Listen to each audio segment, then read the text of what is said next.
The defining moment of the press availability was brief, but it crystallized the issue.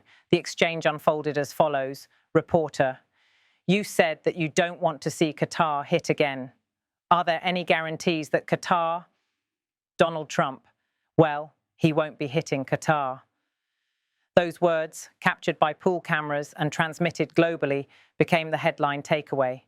It was not just a promise, it was a public commitment, one that Netanyahu would now be measured against. Within hours, Qatari officials privately welcomed the president's remarks, seeing them as a protective shield against further escalation.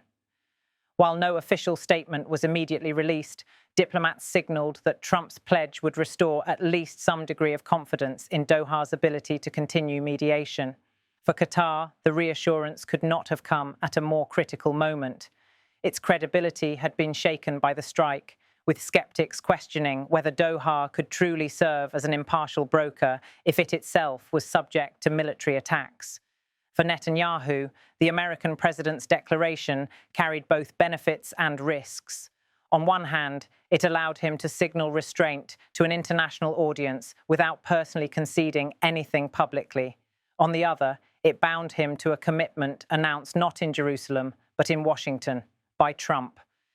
Analysts quickly pointed out that if Israel were to strike Qatar again, the fallout would be as much about Washington's credibility as it would be about Israel's actions. Trump had effectively tied his own political capital to Netanyahu's restraint.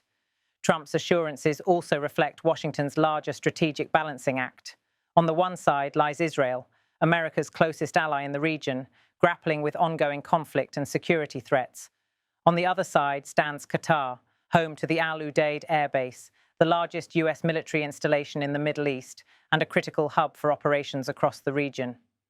Allowing hostilities between the two would risk destabilizing America's dual-track strategy, supporting Israel while leveraging Qatar's relationships to keep channels open with actors like Hamas and even, indirectly, Iran.